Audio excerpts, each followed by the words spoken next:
काल भीमा नदी पात्रामध्ये या ठिकाणी कळाशीच्या गावाच्या पायथ्याशी एक बोट बुडाली आणि त्या बोटीमध्ये तब्बल 7 प्रवासी होते. त्यातला एक प्रवासी वाचला. जो वाचला तो पोलीस खात्यातील अधिकारी आहे. त्याला पोहता येत होतो.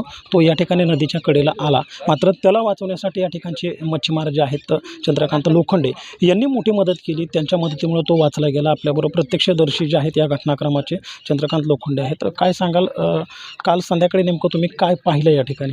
पाहिलं नाही, मी माझ्या नावासाठी येतो ना. वारंही सुटलं, वादळ सुटलं, मी नावाकडे येतो. का तर नावा फुटतात एकामेकाला, त्यामुळे मी नावाकडे येतो.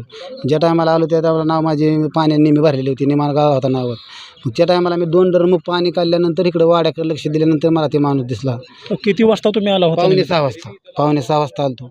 पावणे 6 वाजता मला दिसल्यानंतर मग मी तिकडे गेलो. मग ते आमच्यातले 2 जण जोडीदार आले. त्यांना म्हणलं असं झालं आहे. मग तर ते आम्ही तिघं जण गेलो. त्या माणसाला काढलं. मग ते माणूस मला गोल्या म्हणल्यानंतर की बाबा ते मला वाटलं की ह्याला हे लांचं बुललेले दिसते.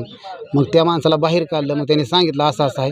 मग मला राजाभाऊलाही काय फोन लावलं तर काय फोन कोणाचा लागलं नाही. मग मी माझ्या बंधुराजलाही फोन लावला, त्याला बी लागला नाही. कोणाचा बंधुराजला माझ्या फोन लागल्यानंतर पुन्हा त्याला म्हणलं ते मला तू कुठे तर ते मला म्हणलं नदीला आहे. म्हणलं असं झालं आहे, तू मला राजाभाऊला फोन करून सांगत. मग माझ्या बंधुराजने राजाभाऊला फोन केलं. तिथनं पुढे सगळ्याला माहिती झालं. त्यावेळी ते बोलण्याच्या स्थितीत होते का? होता पुन्हा होता 10 मिनिटांनी पुन्हा ते बोलायला लागले. मग तर सगळं बोलल्यानंतर पुन्हा काय नाही. मग ते व्यवस्थित बोलायला लागलं. मग ती पुन्हा उठून उभाही राहिलं. पुन्हा गोल्या म्हणजे काय, तुम्हाला असा खरखरा का आला की बोट बुडली? का तर ती लांचं होतं ना, त्याच लांचं होतं ना ते. त्यामुळे आमच्या देहात लगेच बसलं ना. का तर रोज आमचं पाण्यात आहे ना संपर्क त्या माणसाचं. होडी चालकाचं नाव आहे का? नाही होडी चालवते ना ती चालवते. त्यामुळे आमच्या देहात आलं गेला. गोवाल्या म्हणलं ती मला ना, गोवाल्या म्हणलं की आमच्या देहात आलं गेला. म्हणलं गोवाल्या 100% होडी बोलल्या दिसते. मग ज्यावेळी तुम्ही इथं आला, तुम्ही पाहिल्यानंतर मग पुढे बचाव कार्य किंवा ही सर्व पुढची प्रक्रिया नेमकी कशी झाली? पुढची परत 6:30 वाजेपर्यंत कोणच नव्हतं इथं. मग पुन्हा आली ना दिवस मावताने आल्यानंतर मग पुन्हा नाव सोड, पुन्हा पड्याने बी लांच आली.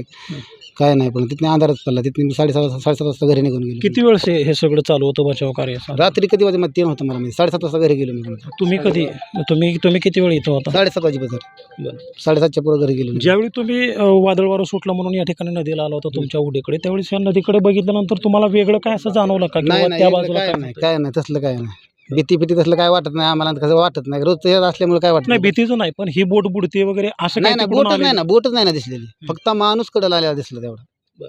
बोट फिट काय दिसलेलं नाही दिसलं.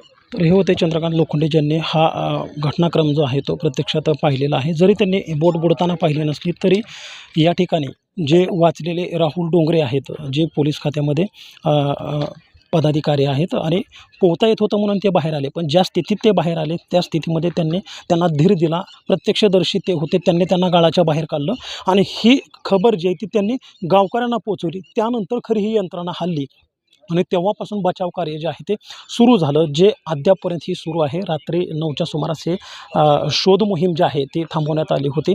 त्या टायमाला नागरिकांनी ह्या बोटीमध्ये जे कोण बुडालेले आहेत त्यांना वाचवण्याचा प्रयत्न केला, त्यांचा शोध घेण्याचा प्रयत्न केला. मात्र हाती काही लागलं नाही. आज सकाळी NDRFचं पथक या ठिकाणी दाखल झाल्यानंतर त्यांचं शोधकार्य जे आहे ते सुरू झालेलं आहे. आता दुपारच्या जवळपास 12 वाजत आलेले आहेत. अद्यापपर्यंत काहीही हाती लागलेलं नाही आहे. देवराखुंडे, NDTV मराठी, कळाशी, इंदापूर.